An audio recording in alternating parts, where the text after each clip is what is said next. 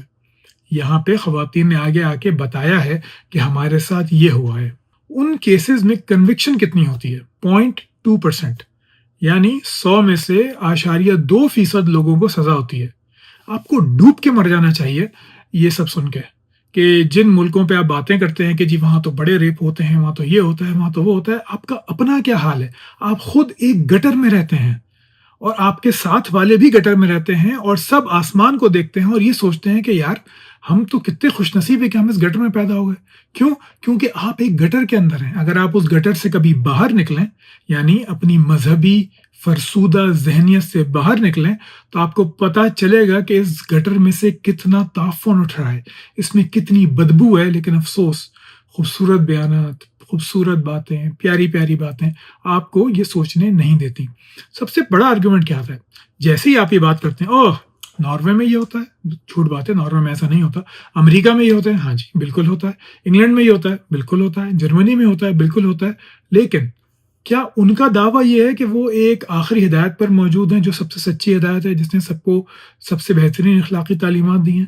کیا وہ یہ دعویٰ کرتے ہیں کہ ہمارا قانون آخرت میں سزا سے بچائے گا انسانوں کو، اس لیے ایسا بنا ہوا ہے؟ وہ مانتے ہیں کہ یہ جرائم ہوتے ہیں، وہ مانتے ہیں، اس کے لیے قانون کو بہتر سے بہتر بنانے کی کوششیں کرتے ہیں، کیمپین چلاتے ہیں، اور آپ کے یہاں چپ رہنے کو، صبر کرنے کو اللہ کی رضا بتاتے ہیں، اللہ کی آزمائش بتاتے ہیں، کہ باپ نے کیا تو کوئی بات نہیں، چھوڑ دو انہیں، بدنامی ہو جائے گی، بھائی نے کیا کوئی بات نہیں، چھوڑ دو انہیں، بدنامی ہو جائے گی۔ ابھی ایجپٹ میں آج سے تقریباً شاید 15 یا 20 سال پہلے ایک کیس آیا تھا کہ ایک عورت کا گھر چھوٹ گیا انتقال کے بعد اس کے شوہر کے، تو وہ اپنے 3 بیٹوں اور ایک بہن کے ساتھ 2 کمروں کی فلیٹ میں آ گئی، اور پھر 3 بہن کو بھائیوں کے ساتھ ہی سونا پڑا، اور بھائیوں نے وہی کیا اس کے ساتھ جو مرد کرتے ہیں۔ وہ بہن حاملہ ہو گئی، جس کے بعد اس ماں نے بدنامی کے خوف سے اسی بہن کا گلا گھٹوا دیا اپنے بیٹوں سے، یعنی اس لڑکی کے بھائیوں سے، جس نے اس پہ زنا بالجبر کیا یا زنا بالرضا کیا، میں تفصیلات نہیں جانتا، لیکن اسی بہن کا گلا گھونٹ دیا۔ یہ ہے ہماری تعلیمات، یہ ہے ہماری۔ میں آپ کو باقی ملکوں کی بھی کچھ اسٹیٹس دکھاؤں گا، میرے ساتھ رہیے۔ پھر ایک ہوتا ہے میرٹل ریپ۔ ابھی کچھ عرصے پہلے جو میں نے حرم پہ عورتوں کے ساتھ ویڈیو بنائی تھی، تو اس میں ایک ریبٹل ویڈیو میں ایک مفتی صاحب فرما رہے تھے کہ نہیں، یہ تو عورت کی تو میرج کانٹریکٹ کا حصہ ہے، مطلب یہ تو میرج کانٹریکٹ ہے کہ وہ مرد کو سیکس پرووائڈ کرے گی، تو یہ تو اس کا حصہ ہے، اس میں کنسنٹ کی کیا ضرورت ہے؟ پھر بھی علماء یہ فرماتے ہیں، علماء یہ کہیں نہیں فرماتے، علماء صرف بکواس کرتے ہیں، جیسے کہ وہ صاحب بکواس کر رہے تھے۔ میرٹل ریپ ہوتا کیا ہے، میں پڑھتا ہوں آپ کے سامنے۔ ازدواجی زیادتی سے مراد وہ صورت ہے جب شوہر اپنی بیوی کی رضامندی کے بغیر زبردستی، دھمکی، جسمانی طاقت یا نفسیاتی دباؤ کے ذریعے جنسی تعلق قائم کرے۔ جدید قانونی اور نفسیاتی نقطہ نظر کے مطابق شادی مستقل رضامندی، یعنی کہ کنٹینیوس کنسنٹ، یہ وہی بکواس ہے جو وہ مولوی صاحب فرما رہے تھے کہ نکاح نامے پہ اگر عورت نے سائن کر دی ہیں تو یہ تاحیات کنسنٹ ہے سیکس کا۔ ایسا بالکل نہیں ہے۔ جدید قانونی نفسیاتی نقطہ نظر کے مطابق شادی مستقل رضامندی کا معاہدہ نہیں ہوتی، بلکہ ہر جنسی تعلق کے لیے دونوں فریقوں کی آزادانہ رضامندی ضروری سمجھی جاتی ہے۔ طبی اور نفسیاتی تحقیقات سے معلوم ہوا ہے کہ ازدواجی زیادتی متاثرہ فرد میں ڈپریشن، اضطراب بعد صدمہ ذہنی کیفیت یعنی PTSD، post traumatic stress disorder, کم خود اعتمادی اور ازدواجی تعلقات میں شدید بگاڑ کا سبب بن سکتی ہے۔ اسی وجہ سے دنیا کے متعدد ممالک نے اسے قابل سزا جرم قرار دیا ہے، اور اسے گھریلو تشدد کی ایک سنگین شکل تصور کیا جاتا ہے۔ 2006 میں پاکستانی قانون میں بھی امینڈمنٹ ہوئی تھی، جس میں میرٹل ریپ کا نام تو نہیں لیا گیا، لیکن اس سے متعلق شق ڈالی گئی تھی۔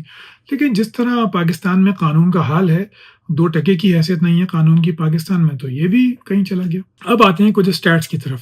اس پہ جو لاسٹ اسٹڈی ہوئی تھی وہ تھی 2009 میں۔ اس کے حساب سے 33 to 45% یعنی 33 سے 45% خواتین اپنی ازدواجی زندگی میں کبھی نہ کبھی اپنے مرد کے جنسی تشدد کا نشانہ بنتی ہیں۔ جیسے میں نے پہلے کہا کہ نفسیاتی دباؤ، برا بھلا کہنا، دھمکیاں دینا، اس سے جسمانی تعلق قائم کیا جاتا ہے. اور پھر جب سے سوشل میڈیا آیا ہے اس کے بعد تو ایک طوفان ہی کھڑا ہو گیا. یہ میرا موضوع نہیں ہے، نہیں تو آپ کو تفصیل سے بتاؤں کہ مرد کتنے ذہنی بیمار ہو چکے ہیں پاکستانی معاشرے میں، عورتیں کتنی ڈری ہوئی سہمی ہو چکی ہیں اور وہ بھی ذہنی بیمار ہیں. یعنی وہ بھی اپنی ویلیو یہی سمجھتی ہیں کہ وہ بس اگر خاوند کو سیکس پرووائڈ کریں، اس کی سیکشول گریٹیفیکیشن کا کام لیں، تب جو ہے وہ بچیں گے. میں آپ کو ایک کیس دکھاتا ہوں جو میں نے خود دیکھا ہے کہ ایک لڑکی کی بات طے ہوتی ہے، وہ باہر جاب کرتی ہے اور پھر وہ یہاں آتی ہے، لڑکے سے اس کی نکاح ہوتا ہے اور پھر ہوتا ہے کہ پیپرز وغیرہ ہوں گے تو پھر ان کو باہر بلوا لیا جائے گا. نکاح کے بعد وہ لڑکا اس سے فون سیکس کی ڈیمانڈ شروع کر دیتا ہے. وہ منع کرتی ہے کہ یہ کیا بےہودگی ہے، مطلب پھر وہ اپنی ننگی تصویریں اسے بھیجنا شروع کر دیتا ہے کہ اب تمہاری شادی ہو گئی، اپنی ننگی تصویریں بھیجو مجھے. اب کیا کیا بھیجا ہے وہ میں نہیں بتاتا آپ کو، لیکن وہ لڑکی فوراً اسے طلاق لے لیتی ہے. تو ہمارے یہاں یہ ذہنی بیمار ہیں یہ مرد، جو عورت کو صرف ایک کھیلنے کی چیز سمجھتے ہیں. لیکن پھر بھی ہم کہتے ہیں کہ اسلام نے عورت کو پتہ نہیں کیا سے کیا دے دے. کبھی ان مفتیوں سے پوچھیں تو صحیح کہ میرٹل ریپ کوئی چیز ہوتی ہے؟ آپ جانتے ہیں اس کا کیا مطلب ہے؟ نہیں جانتے. کیوں نہیں جانتے؟ کیونکہ آپ کے مذہب میں یہ سب موجود ہے. محمد صلی اللہ علیہ وسلم کا میں آپ کو ایک واقعہ بتاؤں کہ جب آپ نے حضرت صفیہ سے نکاح کیا تو جب آپ واپس آئے ہیں تو حضرت عائشہ نے پوچھا ہے آپ سے کہ آپ نے رضامندی لی تھی اس کی؟ تو آپ نے کہا نہیں، وہ خاموش تھی اور عورت کی خاموشی اس کی رضامندی ہوتی ہے. تو یہیں سے حنفیوں نے یہ نقطہ نکال لیا کہ کنواری لڑکی کی خاموشی بھی بہت کافی ہے اس کی رضامندی کے لیے. یعنی زبان ہلانا تو آپ چھوڑ ہی دیں، اس کو اگر وہ خاموشی ہے تب بھی وہ اس کی رضامندی آپ خود ہی سمجھ لیں. یعنی یہ ہے عورت کی حیثیت آپ کے نزدیک آج 21 سینچری میں.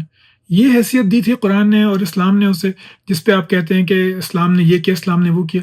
یہ مولوی آپ کو جھوٹ بولتے ہیں. یا آپ کو جب بھی حدیثیں سنائیں ان سے کہیے حضرت اس سے ریلیٹڈ واقعات بھی سنائیے، دکھائیے کہ اس حدیث پہ کب، کہاں اور کیسے عمل ہوا، دور صحابہ سے لے کے تو آج تک پوری اسلامی تاریخ میں بتائیے. ان کے پاس سوائے چپ رہنے کے کچھ نہیں ہوگا، کیونکہ ہماری پوری اسلامی تاریخ میں ایسا کچھ بھی نہیں ہے. ہماری فقہ میں ایسا نہیں. جیسے حنفی فقہ کی میں آپ کو بات بتاؤں کہ ولی جو ہے یعنی باپ اور دادا، نانا نہیں اور ماں بھی نہیں، باپ اور دادا بچی کا نکاح کر سکتے ہیں. وہ 1 مہینے کی بچی ہے اس کا نکاح ہو جائے گا، 2 مہینے کی بچی ہے نکاح ہو جائے گا، 12 سال کی بچی ہے نکاح ہو جائے گا. باپ اور دادا کو یہ حق حاصل ہے فقہ کے اندر.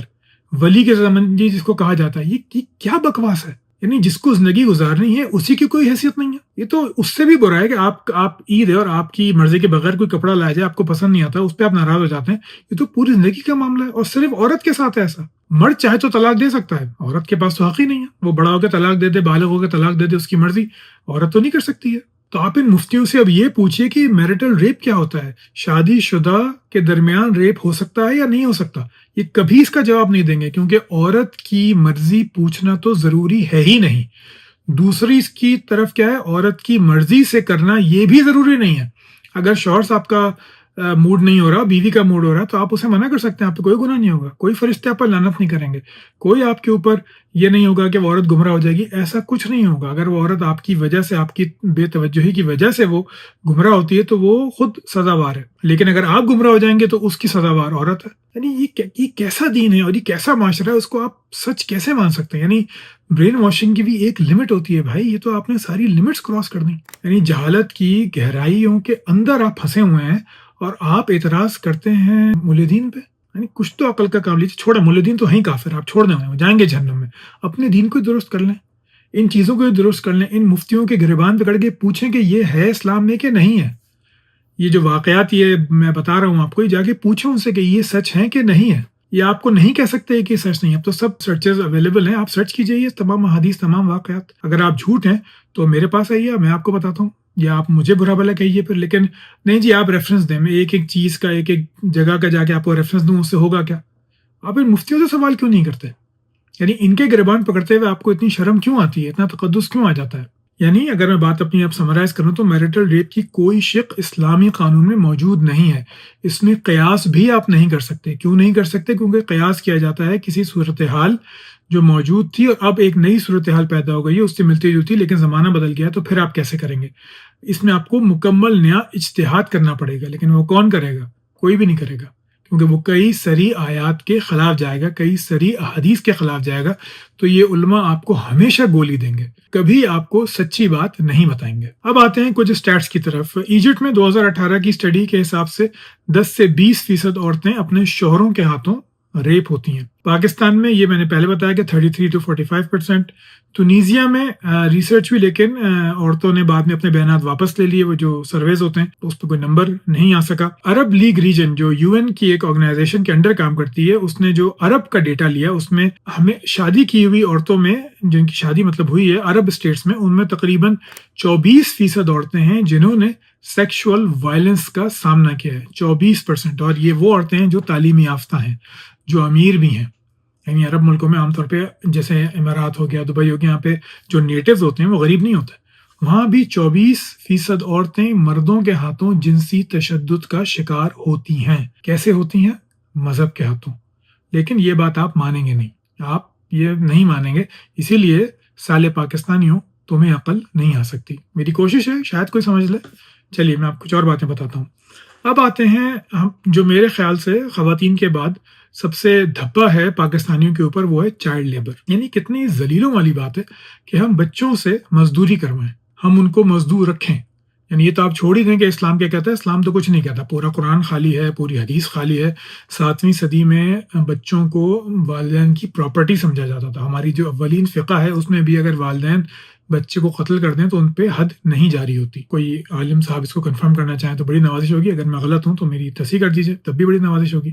اب یہ آپ چارٹ دیکھیے، working children by sector ages 5 and 14۔ آپاشی میں 69.4%، 70% بچے جو ہیں وہ آپاشی کے جو زراعت ہوتی ہے اس میں کام کرتے ہیں۔ انڈسٹری یعنی کہ یہ جو جوتے بنانے کی فیکٹری، گلاس بنانے کی فیکٹری، یہاں پہ بچے کام کرتے ہیں، وہ ہیں تقریباً 11%، 10.9%۔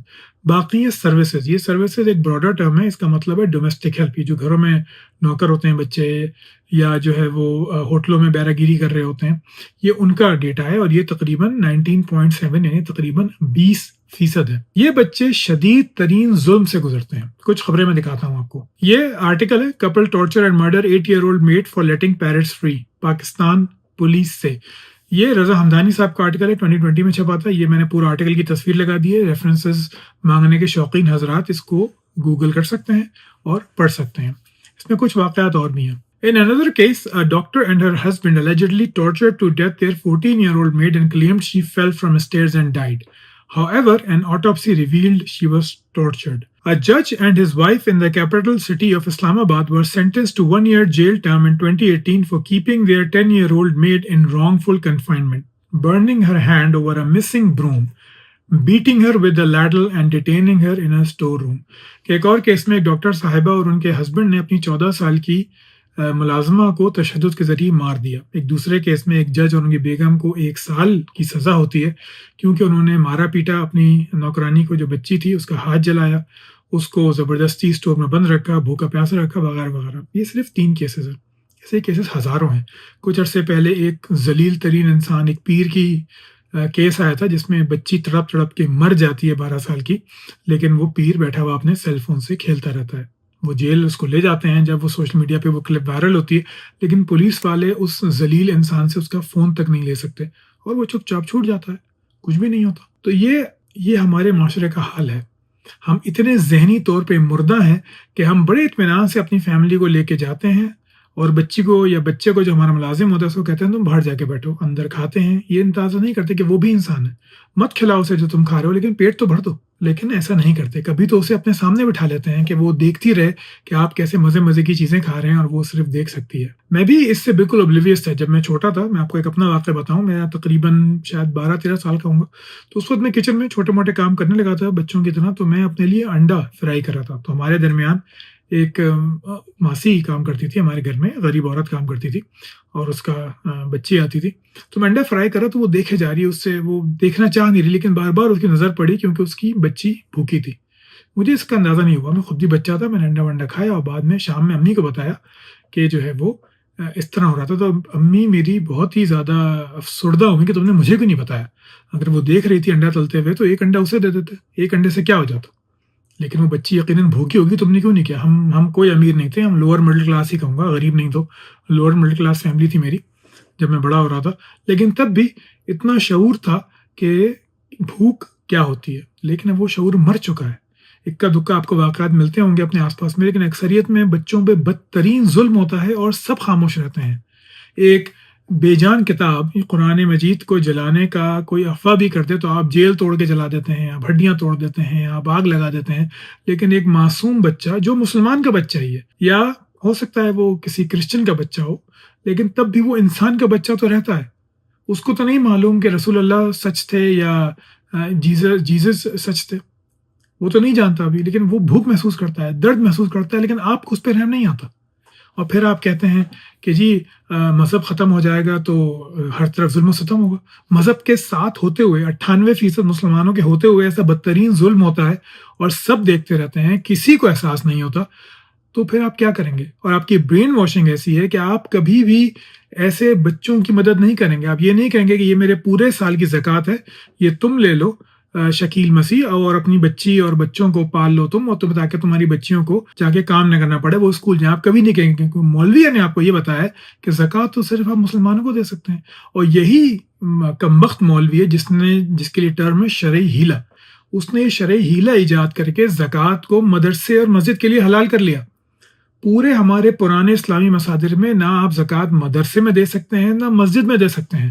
یہ جب نیشن اسٹیٹس آئی ہیں دوسری جنگ عظیم کے بعد، تب نواب ختم ہوئے ہیں اور تب یہ گورنمنٹس چھوٹی چھوٹی ختم ہوئی ہیں، تو ان مولویوں کو روزی روٹی کے لالے پڑ گئے، تو انہوں نے فتویٰ ایجاد کر لیا.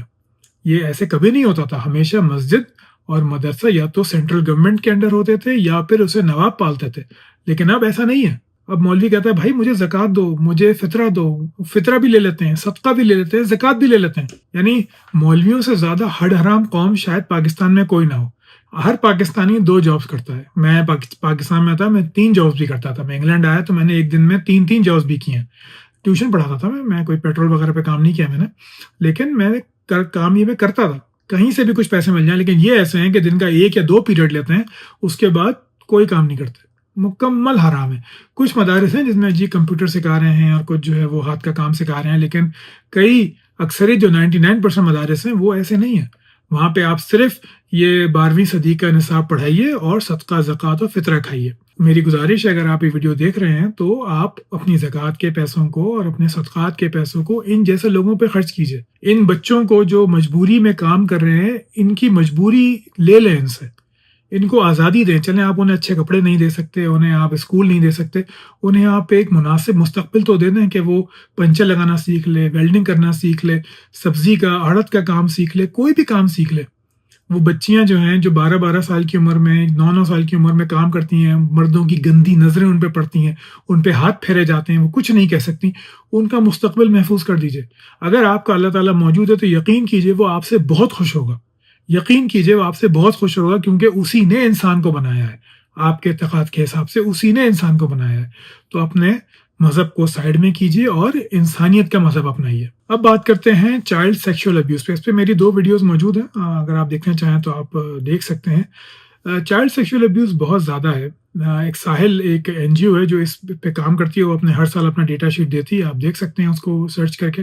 تو ایوریج پاکستان میں اندازاً یہ کئی ڈیٹا سیٹس کو ملا کر نمبر لایا گیا ہے کہ ہر سال اندازاً پاکستان میں 90,000 بچے ریپ ہوتے ہیں. 90,000 چلڈرن ان 365 days. ایک سال میں 90,000 بچے ریپ ہوتے ہیں. یہ آپ اسٹیٹسٹکس آپ جو ہے خود کر لیجیے گا. 2017 کا جو ڈیٹا تھا اس کے حساب سے روزانہ 1.5 سے 2 بچے جو ہیں وہ ریپ ہوتے ہیں. تو یہ اب تعداد مزید بڑھ گئی ہے.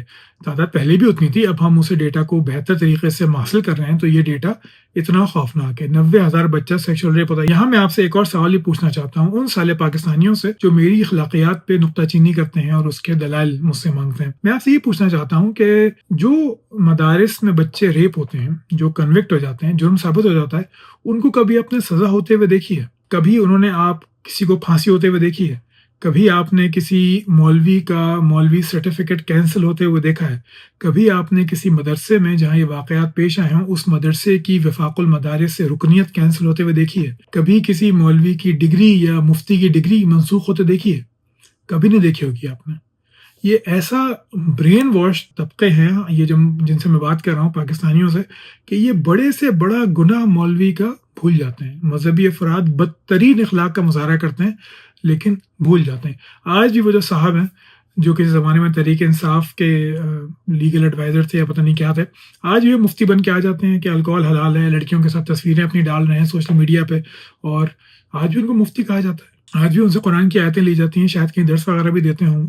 تو یہ تو حال ہے۔ تو آپ ذرا سوچئے کہ آپ کون سے گٹر میں ہیں، اور پھر اس گٹر میں آپ کو بتایا کیا جا رہا ہے کہ وہ لوگ خراب ہیں، امریکہ خراب ہے، اور چائنا خراب ہے، اور جاپانی خراب ہے، اور یہ خراب ہیں، اور وہ خراب ہیں، یہ چیز خراب ہیں، یہ کرسچنس خراب ہیں، انگریز خراب ہیں۔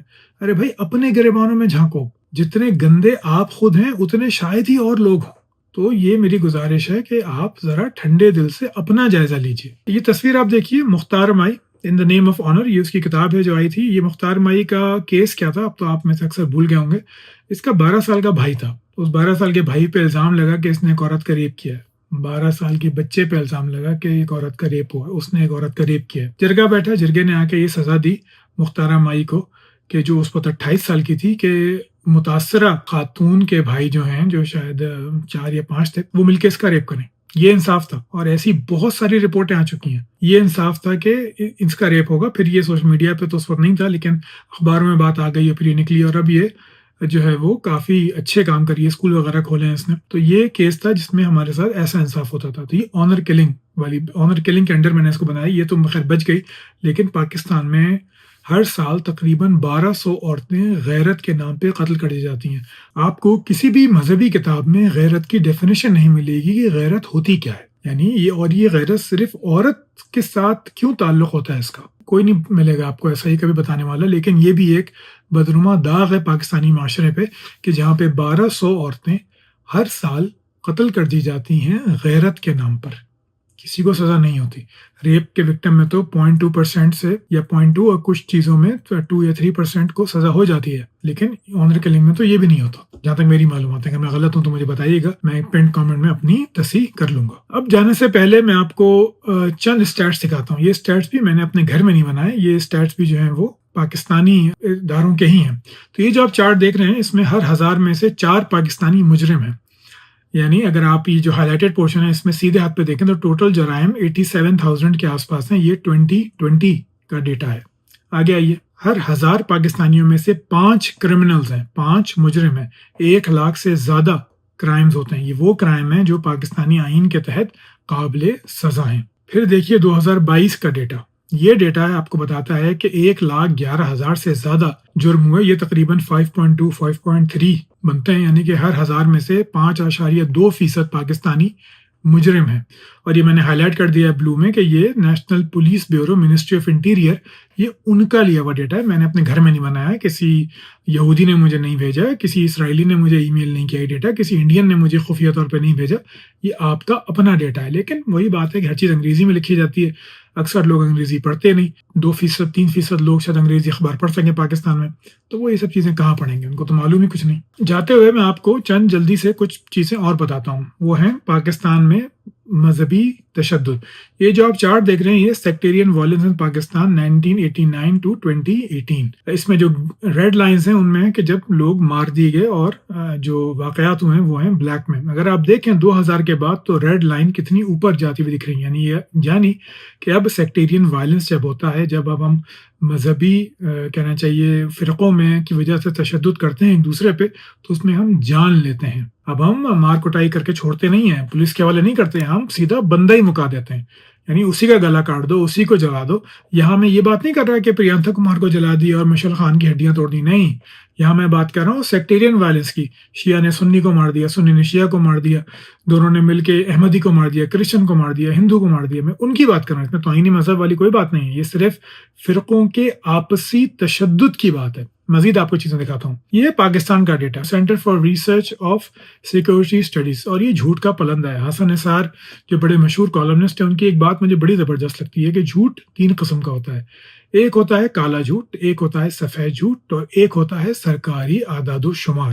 تو یہ وہی والا جھوٹ ہے، لیکن پھر بھی ریفرنس کے لیے میں نے آپ کو یہ دکھا رہا ہوں۔ تو اس میں آپ دیکھیے کہ ٹوٹل نمبر جو لوگ مرتے ہیں فرقہ وارانہ تشدد کی وجہ سے 2013 سے 2028 تک، وہ ہے 2099، یعنی تقریباً 2100 پیپل، 2100 لوگ قتل ہوتے ہیں اس میں۔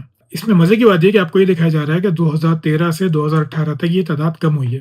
ہم اور آپ بالکل ہی جانتے ہیں کہ یہ سری جھوٹ ہے، لیکن پھر بھی یہ میں نے لگا اس لیے دیا کہ جب میں نے باقی جگہوں سے ڈیٹا کنفرم کرنے کی کوشش کی تو 2013 تک کا ڈیٹا جو ہے وہ یہ بتاتا ہے، جو انڈیپینڈنٹ سورسز نے کلیکٹ کیا، کہ پاکستان میں 2012-2013 میں 717 لوگ قتل ہوئے فرقہ وارانہ تشدد کی وجہ سے۔ تو یہاں پہ انہوں نے 708 کا فگر دیا ہوا ہے، جو قریب ترین ہے، لیکن اس کے بعد وہ بتا رہے ہیں کہ کم ہوتا جا رہا ہے، جبکہ یہ بالکل جھوٹ بات ہے، اب تو بڑھتے ہی جا رہی ہے۔ 2013 میں تحریک لبیک نہیں تھی، 2015 میں تحریک لبیک سامنے آئی ہے، پھر اس کے بعد جو انہوں نے کیا ہے وہ بہت زیادہ ہے۔ خیر وہ میں اس موضوع پہ بات نہیں کرنا چاہتا فی الحال۔ تو یہ انہی کا آپ ڈیٹا دیکھیے، fatalities from sectarian violence by group 2013 to 2018، لال رنگ میں سولینس، یعنی کہ سب سے زیادہ اس میں عام لوگ مارے جاتے ہیں۔ اس کے بعد ہے گورنمنٹ آفیشلس، یہ ہیں اورنج کلر میں، یہ بہت تھوڑے سے ہیں، لیکن جو میں نے ہائی لائٹ کیا ہے ملیٹنٹ یا کرمنلز، جو کرمنلز ہیں وہ سب سے کم مارے جاتے ہیں، یعنی کہ ان 2099 لوگوں میں سے صرف 10 وہ لوگ تھے جو انسٹیگیٹر تھے اس کے لیے۔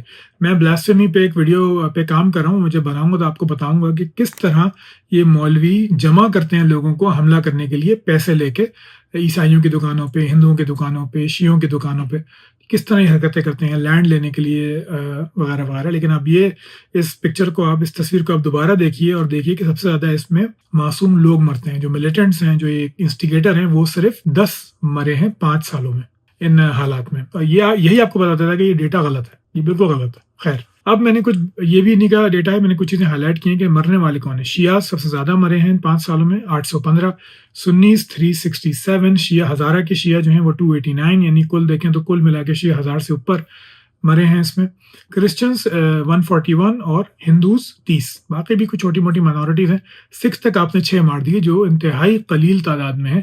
احمدیوں کا تو خیر کچھ ہے ہی نہیں، کیونکہ احمدیوں کا نمبر 24 سے بہت زیادہ ہوگا، لیکن چونکہ احمدی ڈسکلوز نہیں کرتے تو اس لیے یہ نمبر بالکل بھی قابل اعتماد نہیں ہے، اور یہ ڈاکٹرڈ ہے، کیونکہ اس پہ بہت زیادہ لیدے ہوئی ہے پاکستان میں کہ وہاں پہ اقلیتوں کا کوئی تحفظ نہیں ہوتا۔ یہ قبرستان ہے، یہ ہے وادی حسین، یہ صرف ان شیعہ لوگوں کا قبرستان ہے جو کہ ان فرقہ وارانہ تشدد کی وجہ سے قتل ہوئے ہیں۔ یہاں پہ قبروں کی تعداد 2600 سے زیادہ ہے، یعنی تقریباً 3000 کے آس پاس یہاں پہ قبریں موجود ہیں، اور یہ فرقہ وارانہ تشدد کی وجہ سے جو شیعہ قتل ہوئے ہیں، یہ ان کا قبرستان ہے، وادی حسین نام ہے اس کا۔ یہ ایک اور انڈیپینڈنٹ سورس ہے 1989 سے 2013 کا ڈیٹا ہے، جس میں آپ دیکھ سکتے ہیں کہ سیکٹیرین وائلنس کتنا بڑھتا جا رہا ہے، کہ 89 سے لے کے اب تک جو ہے یہ مسلسل آپ کو دکھتا جائے گا، سیکٹیرین وائلنس بڑھتا گیا 2013 تک، اور آج بھی بڑھا ہے، لیکن ہمارے پاس قابل اعتماد ڈیٹا نہیں ہے۔ چلیے ویڈیو بہت لمبی ہو گئی، تو امید ہے کہ اب سالے پاکستانیوں کو کچھ عقل آ گئی ہوگی۔ میں غصے میں آ گیا کچھ جگہوں پہ، اس کے لیے بہت بہت معذرت۔ گزارش ہے کہ ٹھنڈے دل سے اس ویڈیو کو دیکھیے، سمجھیے، غور کیجیے، اور پھر ڈیسائیڈ کیجیے کہ آپ اس قابل ہیں کہ آپ دوسروں سے، مولدین سے یا باقی مذاہب کے لوگوں سے پوچھ سکیں ہمارا اخلاقی معیار کیا ہے۔ اپنا خیال رکھیے گا، اللہ حافظ۔